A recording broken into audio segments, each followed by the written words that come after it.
이번 한 주간 동안은 우리 한 해 동안 받은 바 은혜를 헤아려 보면서 하나님 앞에 우리가 감사할 것이 무엇인지를 생각하면서 지낼 수 있는 복된 한 주가 되었으면 좋겠습니다. 오늘은 하나님의 말씀 마태복음 28장 19절 20절 말씀입니다.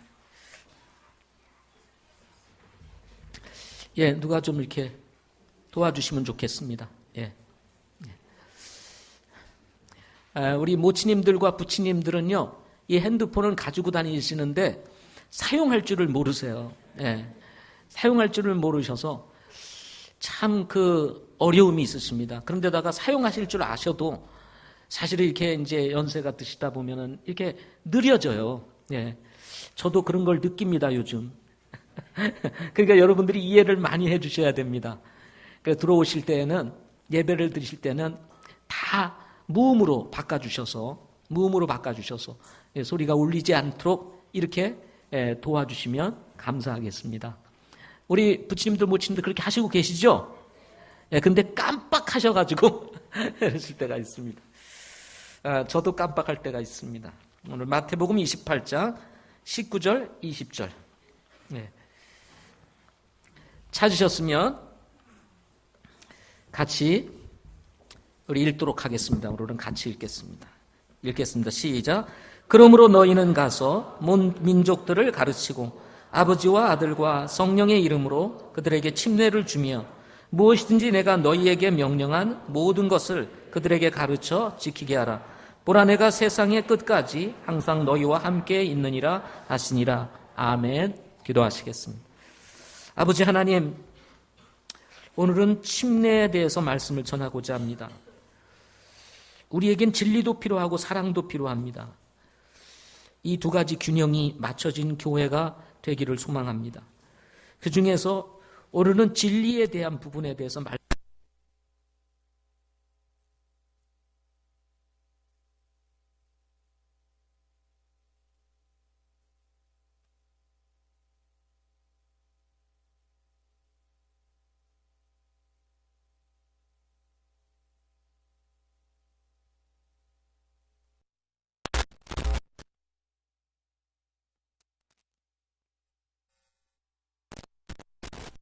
이후에 이어진 교회 성장에 필요한 6가지 요소에 대해서 말씀을 드리고, 올해 우리 교회 사역의 초점이 진리와 사랑입니다. 그래서 특별히 진리에 대해서 우리가 메시지를 전해왔습니다. 그러다가 6주간 좀 뒤로 하고 우리 목장 사역에 필요한 6가지 사역의 요소들을 같이 말씀을 통해서 들었습니다. 이제 목장 사역에 대한 6가지 요소를 마치고 다시 진리로 돌아가서 우리의 믿음과 신앙, 성경이 말하고자 하는 믿음과 신앙이 무엇인지에 대해서 다시 시리즈로 이어서 말씀을 전하도록 하겠습니다. 그 중에 오늘은 침례에 대해서 말씀을 전하고자 합니다. 침례. 저희 교회는 침례교회입니다. 그러다 보니까 저희 교회를 방문하시는 분들 가운데에서 침례교회가 아닌 이런 교회를 다니시던 분들은 굉장히 우리 교회에 낯설게 여기십니다. 그리고 일반 기성교회에 익숙하신 분들에게 있어서 침례교회는 아주 독특한 모습으로 비춰지게 됩니다. 침례교회니까 침례를 베푸는가 보다 이렇게 생각하시는 분들이 많이 있습니다. 또 우리 교회 성도들 가운데에서도, 출석하시는 분들 가운데에서도 왜 우리 교회에서는 침례를 행하지?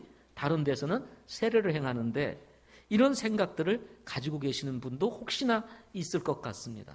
그래서 진리 중에 하나인 이 침례에 대해서 오늘은 말씀을 전하면서, 오늘과 그 다음에 다음 주일이 추수감사주일이기 때문에 특별한 메시지를 전하고, 그 다음 주에 2번에 걸쳐서 침례여야만 하는 7가지 이유에 대해서 말씀을 드리고자 합니다. 오늘은 그 첫 번째 시간으로 4가지를 여러분과 같이 함께 생각해 보고자 합니다. 성도들이 신앙생활하면서 결코 지울 수 없는, 잊어버릴 수 없는 2가지 큰 사건이 있다면, 하나는 구원이고 그 다음에는 침례라고 저는 생각을 합니다. 이 구원과 침례는 예수 믿고 거듭난 성도들이 신앙생활하면서 결코 잊을 수 없는, 지울 수 없는 아주 큰 두 가지 사건이라고 할 수가 있습니다.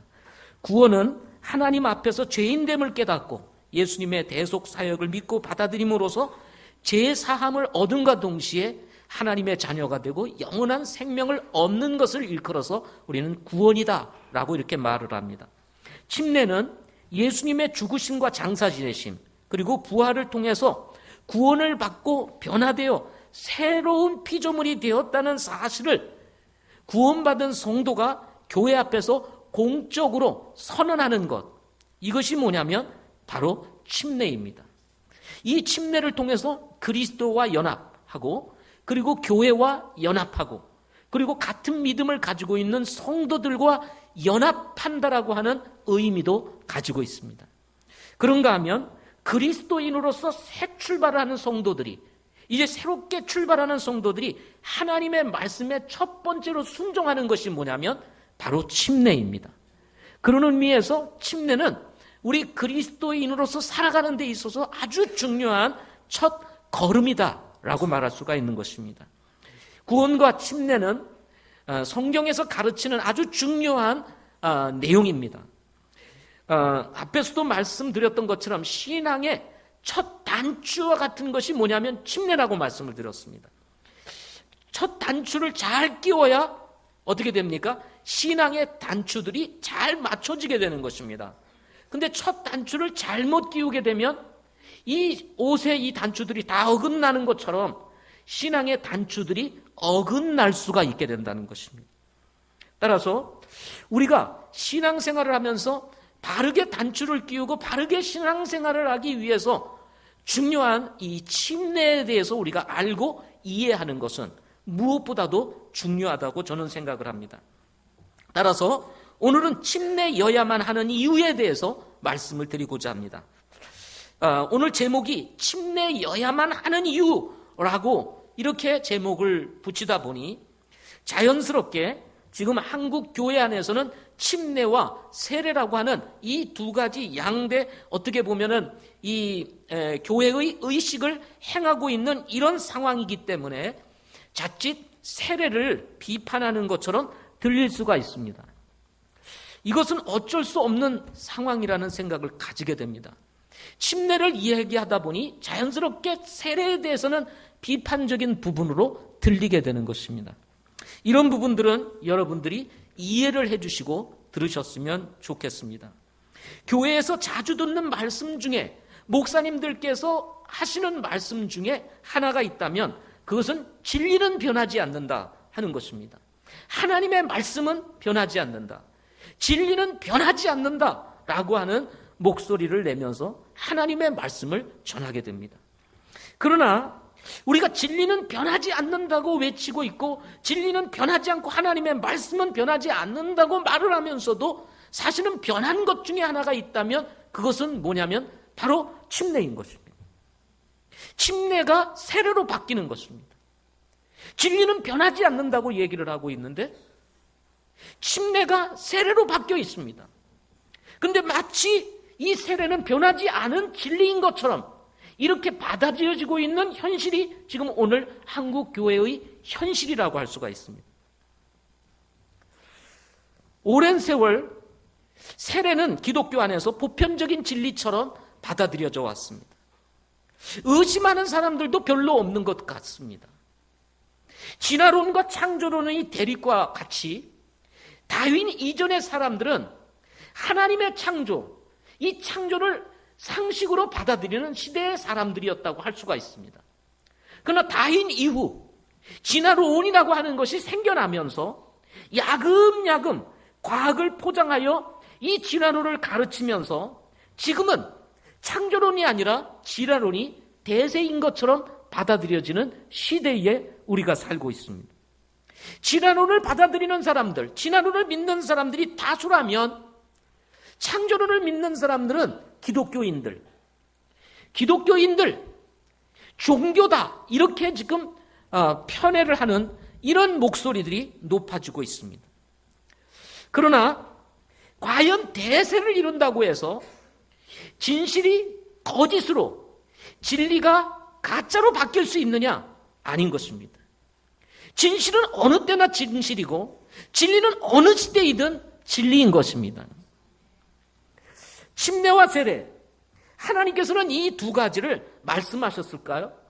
그렇지 않습니다. 하나님은 한 가지를 말씀하십니다. 진리는 한 가지이기 때문에 그렇습니다. 진리가 둘일 수는 없는 것입니다. 진리는 하나인 것입니다. 에베소서 4장 4절부터 6절 말씀에 보면 너희를 부르심의 한 소망 안에서 너희가 부르심을 받은 것 같이 한 몸과 한 성령이 있고 한 주와 한 믿음과 한 침례가 있고 한 하나님이 계시니 곧 모든 것의 아버지시라. 그분께서는 모든 것 위에 계시고 모든 것에 두루 계시며 너희 모두 안에 계시느니라 라고 말씀하시면서 한 침례를 얘기하고 있습니다. 그러면서 이 한 침례를 얘기하면서 그 침례를 주신 분이 누구시냐? 하나님이시라고 얘기를 합니다. 그분께서는 모든 것 위에 계시고 그리고 모든 것에 두루 계시고 그리고 너희 모두 안에 계신다는 이 사실을 말씀하시면서 침례는 하나라고 하는 사실을 정확하게 확증시켜주고 있는 것을 보여주고 계시는 것입니다. 침례는 하나인 것입니다. 둘일 수가 없다고 성경은 명백하게 못 받고 있다는 것입니다. 그렇다면 침례여야만 하는 이유가 무엇일까요? 오늘은 7가지 중에서 4가지를 짤막짤막하게 말씀드리고자 합니다. 첫 번째는 침례라는 단어가 침례를 말하고 있기 때문이다 하는 것입니다. 오늘 본문 마태복음 28장 19절에서 아버지와 아들과 성령의 이름으로 침례를 주며 라고 이렇게 말씀하고 있습니다. 여기서 침례를 준다는 말은 그리스어 헬라어로 밥티존테스라고 하는 단어입니다. 이 밥티존테스라고 하는 단어는 밥티조라는 말에서 왔습니다. 밥티조라는 말에서 왔는데 이 밥티조는 기본적으로 물에 담그다라는 뜻을 가지고 있는 밥토라는 말에서 유래를 하였습니다.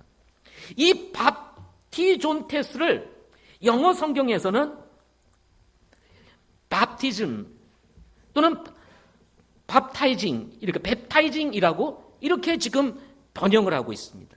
오늘 본문에서는 베프타이징, 명사로는 베프티즘 이렇게 우리가 영어로 부르고 있습니다. 한글 개역이나 개정 개역에서는 이 단어를 세례라고 번역을 했습니다. 세례라고 번역을 했습니다. 따라서 대부분의 한국 교회 성도들은 개정 개역 또는 개역 성경을 보기 때문에 자연스럽게 이 밥티즘 또는 밥타이징이라고 하는 이 단어를 세례로 읽게 되는 것입니다. 세례를 주며 라고 이렇게 읽게 되는 것입니다. 그러다 보니 성경 자체에 세례라고 기록되어 있기 때문에 밥티즘 또는 베프타이징이라고 하는 이 단어가 세례구나 하고 인식을 하게 된다는 것입니다. 그래서 세례는 성경의 진리요 그리고 아무런 문제가 없는 것인 양 이렇게 받아들이게 된다는 것입니다. 그러나 영어 성경에서는 우리 킹 제임스 버전 이 지금 KJV도 베프타이징이라고 지금 번역을 하고 있고 그리고 NIV는 사실 좋은 성경은 아닙니다. 그렇지만 이 좋은 성경이 아닌 NIV도 이 침례를 주며를 베프타이징이라고 이렇게 번역을 하고 있습니다. 그리고 뉴 아메리칸 스탠다드 바이블이라고 하는 NASB도 지금 미국에서 많이 읽혀지고 있는 성경임에도 불구하고 거기서도 베프타이징 이렇게 번역을 하고 있습니다. 단지 미국에서는 이 침례라고 하는 단어를 똑같이 읽고 있지만 주는 형태가 다를 뿐입니다.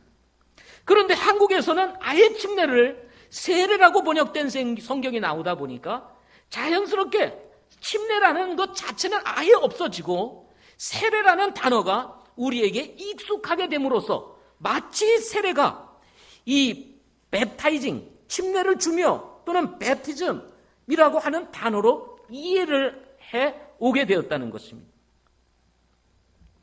그야말로 주객이 바뀐 것입니다. 뭐가 바뀌었어요? 주객이 바뀐 것입니다. 원래는 정확하게 번역이 된다면 침례를 주며 라고 이렇게 번역을 해야 되는 것입니다. 침례는 물에 담그는 것을 이야기하고, 여러분도 잘 아시겠지만 세례는 그냥 물로 머리를 찍는 것을 이야기합니다. 그래서 그릇에다가 물을 담아서 세례를 주죠. 이렇게 세례를 주죠. 그러나 침례는 여러분이 잘 알듯이 물속에 완전히 잠기는 것을 일컬어서 침례라고 말을 하는 것입니다. 한문으로도 완전히 다른 것입니다. 침례라고 하는 이 단어에서 침례는 잠길 침자를 씁니다. 세례는 씻을 세자를 쓰게 되는 것입니다. 따라서 잠김과 씻는 것과 완전히 다른 표현으로 우리는 이해하고 있다는 것입니다. 따라서 성경의 원래 단어에 의하면 세례가 아니라 잠기는 침례를 주어야 한다는 사실을 바로 단어 자체가 증거를 하고 있다는 것입니다. 시간이 흐르고 역사가 바뀌고 잘못된 것이 보편화되었다 할지라도 성경적인 가르침은 바로 침례인 것입니다. 따라서 보편화됐느냐, 어떻게 알려졌느냐, 지금까지 우리가 어떻게 알고 있느냐보다 더 중요한 것은 성경이 뭐라고 말하느냐에 따라서 우리가 순종하는 것이라고 하는 것입니다. 지금 한국 상황에서도 보면 진실이 왜곡이 됐다는 목소리들이 굉장히 많이 나오고 있습니다. 이 진실을 바로잡기 위해서 수많은 사람들이 거리에서 목소리를 높이고 있습니다. 성경에서도 마찬가지입니다. 성경이 말하는 진리가 왜곡되어 있음에도 불구하고 누구 하나 목소리를 높이는 사람이 없습니다. 성경은 진실을 바로잡아야 합니다. 성경의 진리를 바로잡을 때 우리의 신앙도 바로 잡히게 되는 것입니다. 따라서 우리가 왜 침례여야만 하느냐 하는 첫 번째 이유는 바로 침례라고 하는 단어 자체가 물에 잠기는 침례를 가르쳐주고 있기 때문이다 하는 것입니다. 두 번째로는 예수님께서 침례를 주라고 명령하셨기 때문이다 하는 것입니다. 오늘 본문 말씀에서 예수님은 모든 민족들을 가르치고 아버지와 아들과 성령의 이름으로 침례를 주라 하고 말씀을 하셨습니다. 이것은 명령형으로 기록되어 있습니다. 이 말씀을 두고 마태복음 28장 19절 20절을 두고 지상 명령이다 라고 이렇게 우리 모두는 부릅니다. 지고한 명령, 지상 최고의 명령이 바로 마태복음 28장 19절과 20절인 것입니다. 이것은 주님의 명령입니다. 군인은 명령에 살고 명령에 죽는 사람들이라고 이야기를 합니다. 군대에서 명령이 통하지 않으면 어떻게 되겠습니까? 그야말로 오합, 지졸이 되고 말 것입니다. 명령은 아주 세밀하게 그리고 아주 철저하게 지켜져야 합니다. 그렇지 못하게 되면 나라가 어떻게 되겠어요? 군인이 명령을 안 지켜요. 명령대로 안 해요. 대충 합니다. 어떻게 되겠습니까? 이거 큰일 나게 되는 것입니다. 예수님은 창조주이시며 그리고 만왕의 왕이시고 만주의 주이십니다. 예수님은 우리의 인생의 주인이십니다. 그분이 나를 구원해 주시고 하나님의 자녀로 삼아 주셨을 뿐만 아니라 죄로 말미암아 얼룩져 있는 우리의 인생을 완전히 의롭게 하시고 새롭게 하신 분이 바로 예수 그리스도이신 것입니다. 그분과 우리의 관계가 잘못되면 우리의 신앙도 잘못될 수밖에 없게 되는 것입니다. 특별히 그분께서 우리에게 주신 명령은 우리가 마음대로 바꿀 수 있는 것이 아닙니다. 우리가 수정할 수 있는 것이 아닙니다. 우리가 명령을 지키느냐 안 지키느냐 하는 것은 우리의 책임이에요. 그렇지만 그 명령은 우리 스스로 바꿀 수 있는 것이 아니다. 그 말씀을 우리가 수정할 수 있는 것이 아니라는 것입니다. 지난 수요일 날 우리 제임스 우리 선교사님이 수요 메시지를 전하면서 우리 크리스찬 스쿨 학생들이 제임스 선교사님의 말씀을 듣고 잘 순종하는 것을 보고 매우 기쁘다는 이야기를 해 주었습니다. 여러분 들으셨죠? 수요예배 오신 분들은 쉬는 시간 아이들이 그냥 너무 그냥 신나게 노느라고 이 뭐 넥타이도 엉망, 뭐 옷도 엉망, 뭐 땀은 빌빌 나고 그런 상황에서 수업 시간에 들어오면 수업이 되겠어요? 그럼 뭔가 정돈을 해야 된다고 생각을 해서 자, 넥타이 바로 하고 옷도 바로 하고 자, 정돈을 하자 하고 이야기를 하면 아이들이 그걸 이해하든 왜 그렇게 해야 되는지 알든 모르든 선생님이 딱 얘기를 하면 그 말에 예스 하고 다 몸을 이렇게 정돈을 해서 수업할 수 있는 자세를 딱 갖추게 되면 선생님의 입장에서는 얼마나 기쁘겠어요. 그래 안 그래요? 그런데 대충 메고 아니면 아예 클르고 놀던 아이가 그냥 목에다 걸고 이 애리 사이로 들어가야 될 거 그냥 목에다 걸고 딱 올려놓고 선생님 하세요 하고 이렇게 얘기한다면 그게 무슨 기쁨이 되겠습니까? 우리가 살다가 보면 우리가 시킨 일에 조금만 생각을 달리해도 원래 의도와 상관없이 되어지는 일들이 많다는 것을 우리는 잘 알 것입니다. 김씨 집에 갖다 줘라. 그런데 이걸 박씨로 알아듣고 박씨 집에 갖다 줬다. 그런 일이 종종 일어납니다. 누구 집에 갖다 줘라 그런데 그거를 얼른 알아듣고는 아 이거 박씨 집에 갖다 주나 보다 하고 갖다 주고 오는 거예요. 엉뚱한 사람에게 주고 오는 것이죠. 조금만 바뀌어도 의도에서 완전히 벗어나게 되는 일이 있게 되는 것입니다. 여러분, 하나님의 말씀은 1.1핵도 바뀔 수 있는 것이 아닙니다. 하나님의 말씀은 1.1핵도 바뀌지 아니하고 완전히 성취될 것이라고 주님께서 말씀하신 것입니다. 따라서 침례를 행하라. 그러면 우리는 침례를 행해야 되는 것입니다. 안 받으면 어쩔 수 없지. 받고 안 받는 건 우리의 책임입니다. 그러나 그 침례를 우리가 다른 것으로 바꿀 수 있는 권리를 가지고 있지 않다는 것을 우리는 기억해야 합니다. 요한일서 3장 24절에 보면 그분의 명령들을 지키는 자는 그분 안에 거하고 그분은 그 안에 거하시나니 그분께서 우리 안에 거하시는 줄 이로써 우리가 아느니라. 주님의 명령대로 지키게 되면 어떻게 된다고요? 그분 안에 거하고 우리가 그분 안에 거하고 그분이 우리 안에 거하시는 것을 우리가 안다 이렇게 말씀하셨습니다. 주님의 말씀대로 순종하지 아니하면 저분이 과연 정말 하나님이 그분 안에 있나? 정말 하나님 안에 있나? 의심하게 되는 것입니다. 따라서 우리는 하나님의 말씀을 그대로 순종하는 사람이 되어야 한다는 사실을 성경에서 말씀해 주고 있는 것입니다. 따라서 우리는 하나님이 말씀하신 대로 우리 주님이 말씀하신 대로 침례를 줘라. 물에 잠기는 침례를 줘라. 그러면 그대로 행해야 된다는 사실을 기억하시기 바랍니다. 세 번째로는 하나님께서 빼거나 더하지 말라고 말씀하셨기 때문인 것입니다. 계시록 22장 18절과 19절 말씀을 보게 되면 이런 말씀이 있습니다.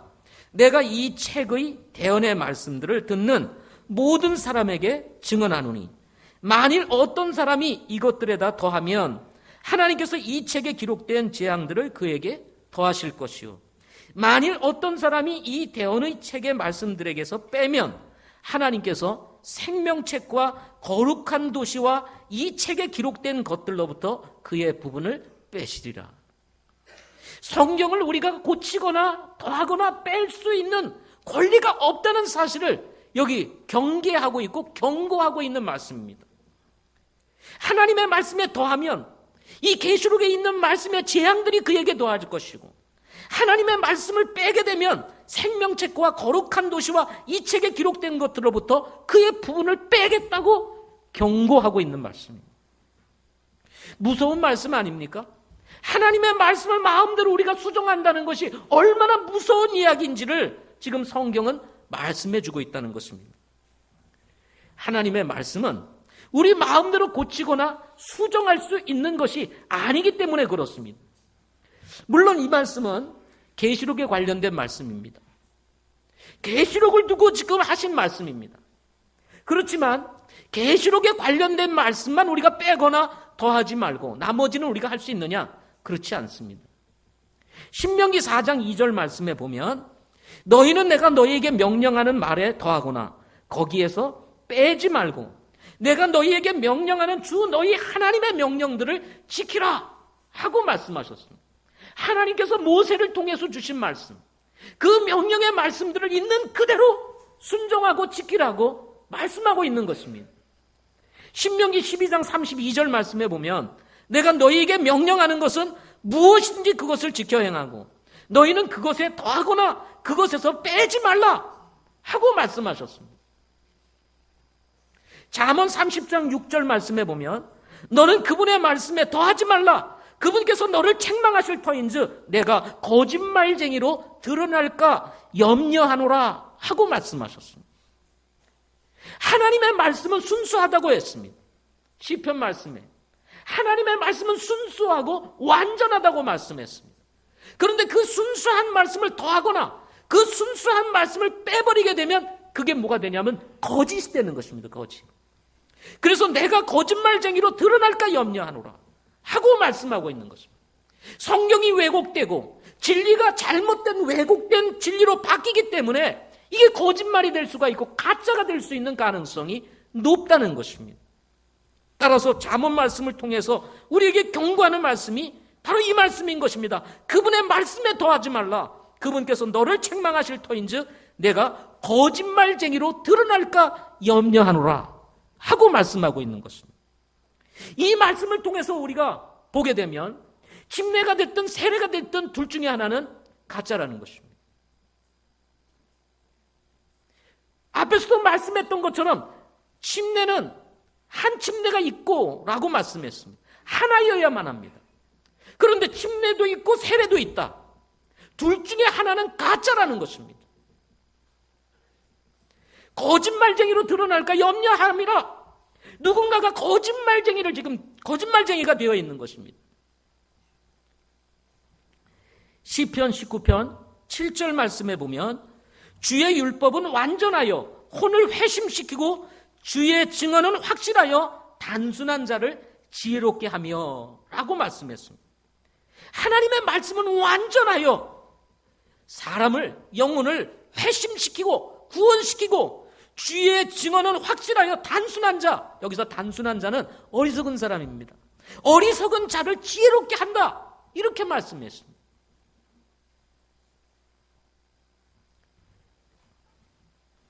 디모데후서 3장 16절 17절 말씀에 보면 모든 성경 기록은 하나님의 영감으로 주신 것으로 교리와 책망과 바로잡음과 의로 교육하기에 유익하니 이것은 하나님의 사람이 완전하게 되어 모든 선한 일에 철저히 갖추어지게 하려 함이라 하고 말씀했습니다. 하나님의 말씀은 뭐로 되었다고요? 하나님의 말씀은 뭐로 됐다고요? 영감으로 됐다고 그랬어요. 하나님이 친히 개입하셔서 말씀하심으로 된 것이 뭐냐면 하나님의 말씀입니다. 토시 하나도 하나님의 영감으로 이루어진 거예요. 이 영감된 하나님의 말씀을 우리가 고쳐야 우리가 수정할 수 있다? 아닌 것입니다. 인간적인 것이 들어가기 시작하게 되면 성경이 변질되는 거예요. 우리는 무엇이 됐든지 간에 성경이 말씀하시는 그대로 우리는 그 말씀을 쫓아가야 될 줄 믿습니다. 따라서 빼거나 더하거나 하는 것은 하나님의 뜻이 아니라는 사실을 정확하게 성경은 말씀하고 있기 때문에 우리는 침례가 성경적이라면 그 침례를 그대로 행해야만 한다 하는 것입니다. 침례를 받는 것은 매우 불편합니다. 옷도 갈아입어야 되고요. 참 장소도 있어야 되고요. 참 불편함이 많습니다. 특별히 신앙의 자유가 없는 저 공산국가에서는 사람의 눈을 피해서 얼음을 깨고 그야말로 그 추운 지방에서 침례를 받는 장면들이 이 영상으로 이렇게 지금 떠돌아다니고 있는 것들을 많이 보게 될 것입니다. 왜 그들은 그 추운 겨울에 침례를 받기 위해서 얼음을 깨고 그 물속에 들어가는 침례를 받을까요? 왜냐하면 침례가 성경적이기 때문에 그렇습니다. 오늘 마지막 네 번째, 예수님께서 침례를 받으심으로 본을 보여주셨기 때문입니다. 처녀 마리아에게 나신 예수님께서 30년 동안 이제 부모와 요셉과 마리아와 함께 생활을 하십니다. 그러다가 이제 30세가 된 이후에 예수님께서 드디어 공적인 사역을 시작하게 됩니다. 이것을 우리는 예수님의 공생애다라고 이야기를 합니다. 예수님이 공적인 사역, 3년 반의 공적인 사역을 시작하면서 가장 먼저 하신 일이 무엇인지 아십니까? 그것이 바로 침례에 순종하는 일이었습니다. 마태복음 3장 13절부터 17절 말씀에 보면 그때 예수님께서 갈릴리로부터 요르단으로 요한에게 오사, 여기서 요한은 침례 요한을 얘기합니다. 침례 요한에게 오사 그에게 침례를 받으려 하시거늘 하고 말씀하십니다. 자, 요한이 기가 막힌 거예요. 예수님이 자신에게 침례를 받으시겠다고 요단강까지 와가지고 지금 말씀하시는 것입니다. 그러자 요한이 말립니다. 아닙니다, 예수님. 내가 주께 침례를 받아야 할 텐데 어떻게 주님께서 내게로 오시나이까? 적어도 침례 요한은 예수님이 어떤 분이신지를 잘 알고 있었습니다. 그가 존재하는 목적 자체가 주의 길을 예비하기 위한 것이었다는 사실도 그는 알고 있었습니다. 이미 그는 나기 전부터 주의 길을 예비하기 위해서 태어날 자로 예언된 사람이었습니다. 이사야가 예언을 했습니다. 예수님 탄생 700년 전에. 따라서 침례 요한은 자신에게 오신 예수님을 두고 말하기를 크고 위대하신 예수님, 그 예수님의 신발끈조차 풀 자격이 없다고 얘기를 합니다. 요한복음 1장 27절에서 신발끈조차 풀 자격이 자신에게 없다.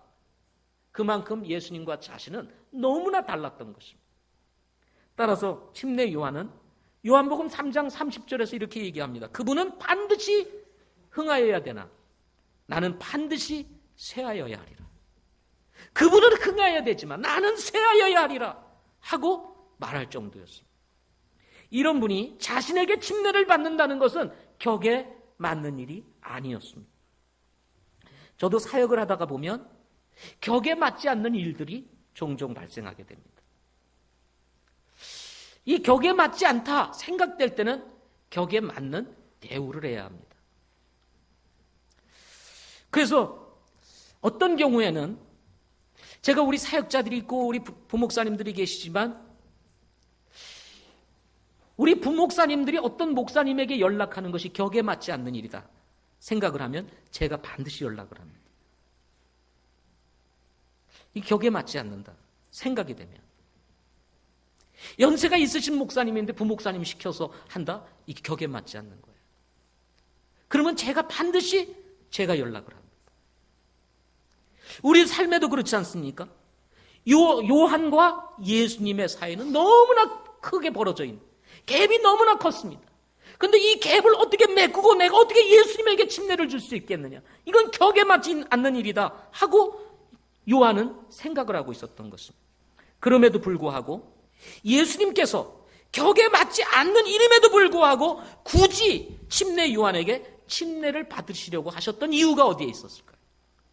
그 이유를 마태복음 3장 15절에서 밝히고 있습니다. 마태복음 3장 15절.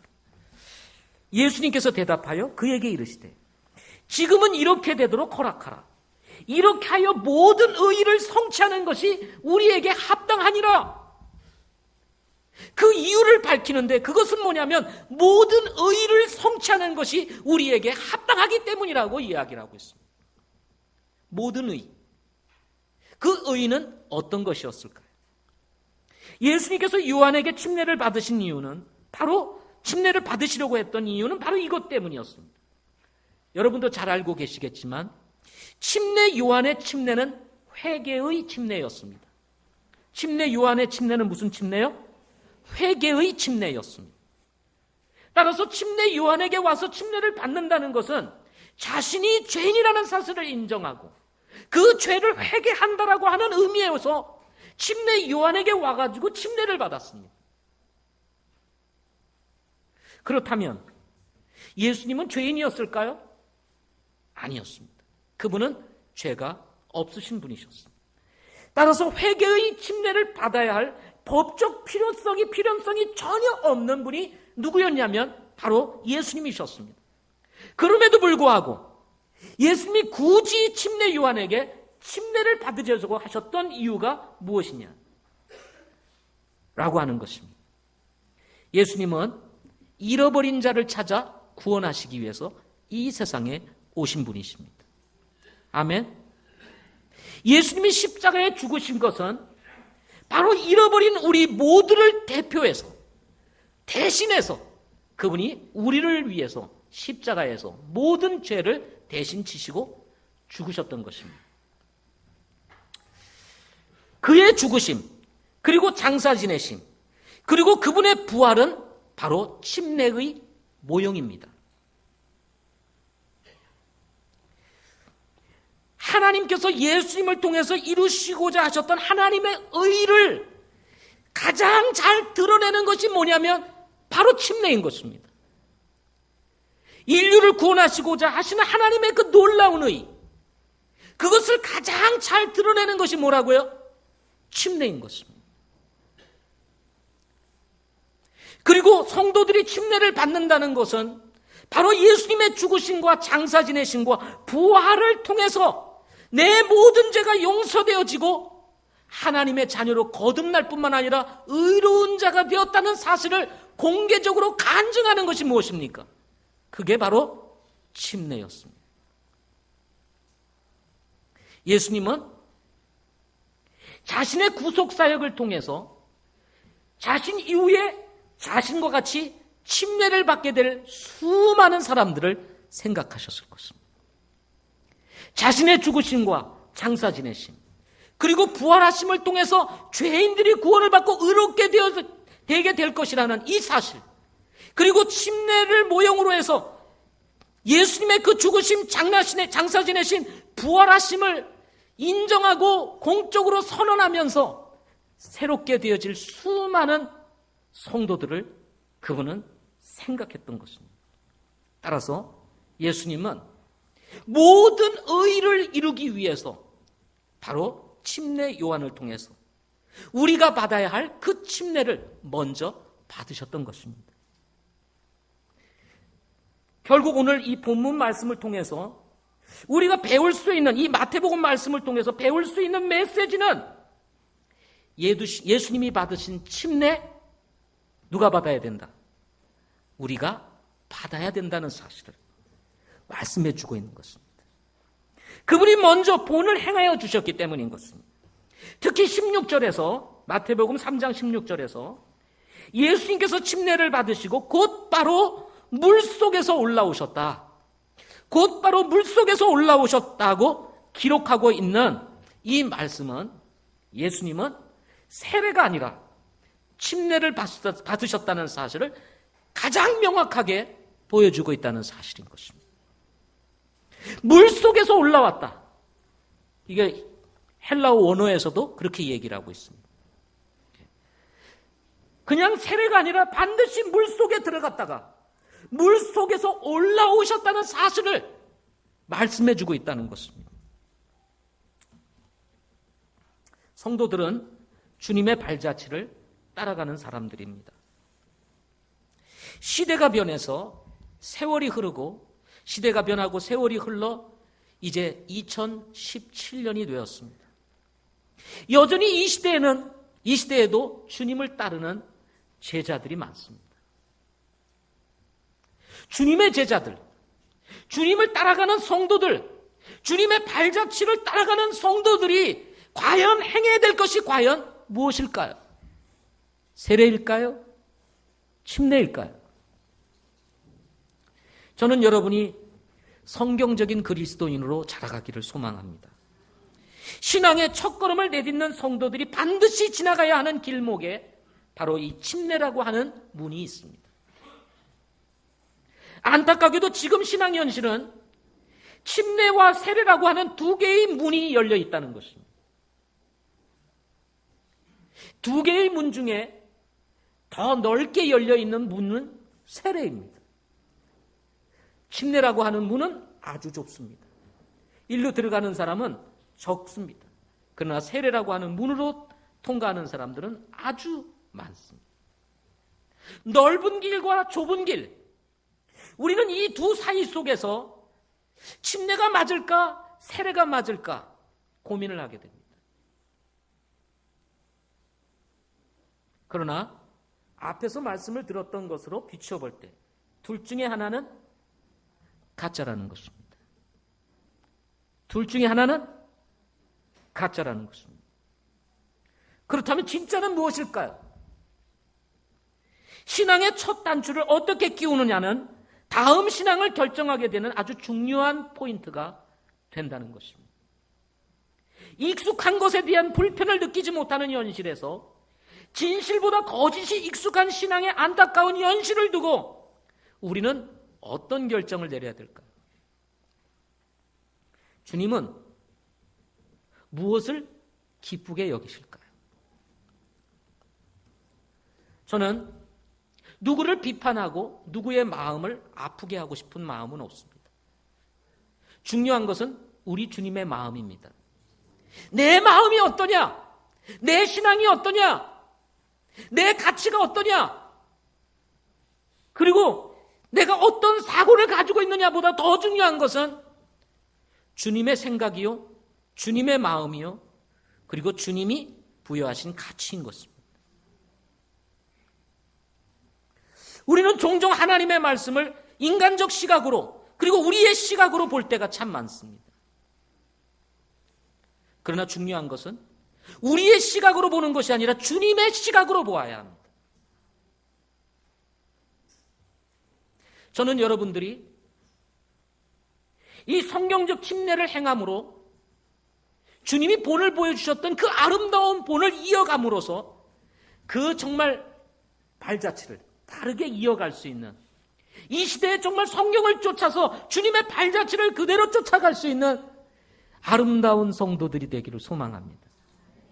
지금까지 우리가 어떻게 신앙생활을 해왔느냐, 물론 중요합니다.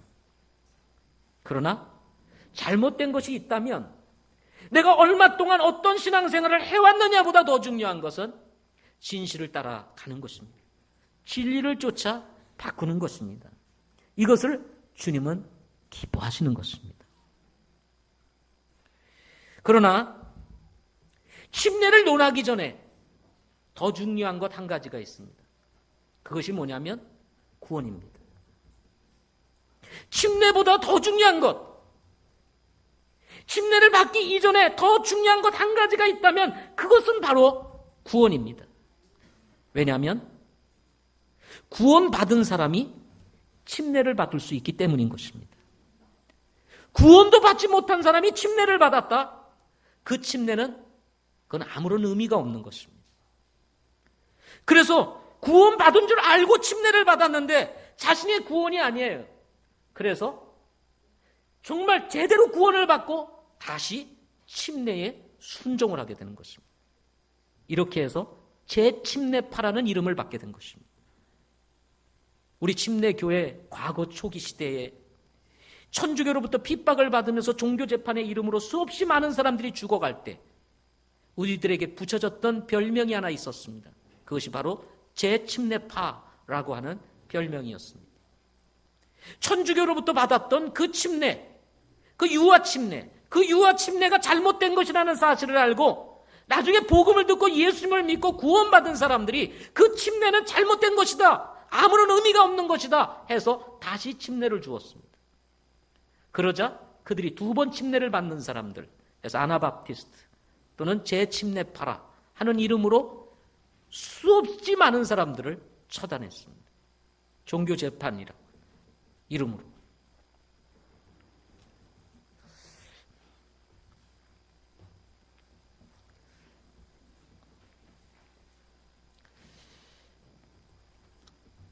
저는 우리 교회 안에도 참 안전하다고 생각하는 가운데 자신이 마치 구원받은 것인 양 생각을 하면서 신앙생활을 하시는 분이 있지 않을까 늘 걱정이 됩니다. 과연 구원받았을까? 구원은 한 번 받으면 영원한 것이다. 구원받으셨어요? 하고 우리는 질문을 자주 던집니다. 그러나 구원받았다고 하면 다시는 그 질문을 던지지 않는 교회가 우리 교회일 수 있어요. 사실은 구원을 안 받았는데 구원받았다고 하니까 다시는 그 질문을 던지지 않습니다. 그렇기 때문에 자신은 스스로 내가 구원받았나? 라고 생각하는 고민이 있고 염려가 있으면 때로는 두려움도 있음에도 불구하고 아무도 너 구원받았어? 라고 다시 질문하지 않습니다.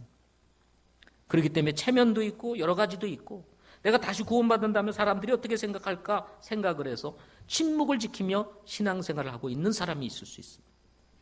어찌 보면 사단이 보는 입장에서 여러분 우리 교회를 나오는 것이 가장 사단이 기뻐하는 그런 것일 수도 있습니다. 안전할 수도 있어요. 아무도 묻지 않으니까.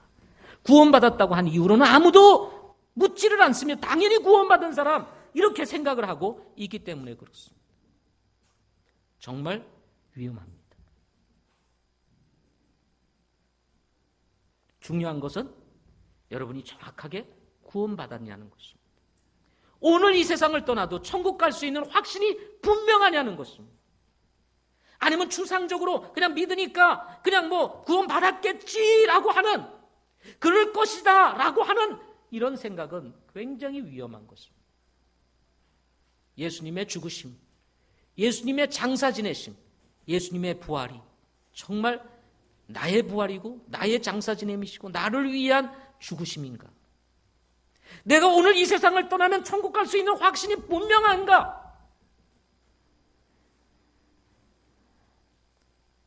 아니면 받았겠지, 받았을 거야. 내가 이렇게 믿는데 뭐 천국 가는 거 아니겠어?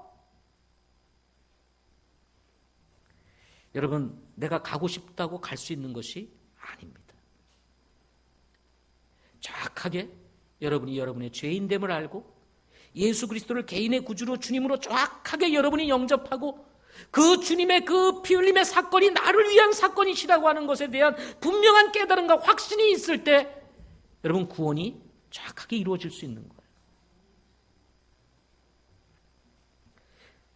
우리 교회 회원이니까 침례를 받았으니까 나는 구원받았겠지.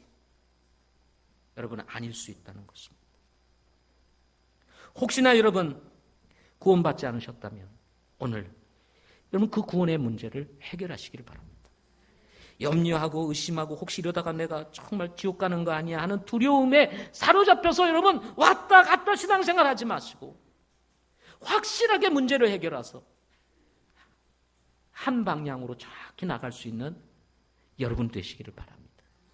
체면보다 더 중요한 것 여러분의 구원입니다. 아멘. 여러분의 구원이에요. 구원을 받았는지 받지 않았는지 잘 모르겠다. 그러신 분도 여러분 주저하지 마세요.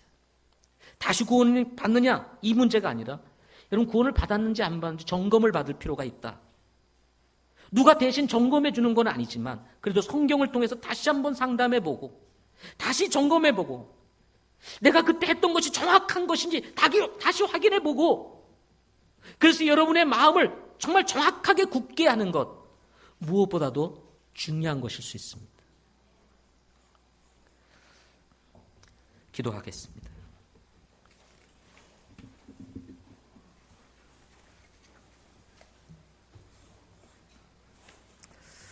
아버지 하나님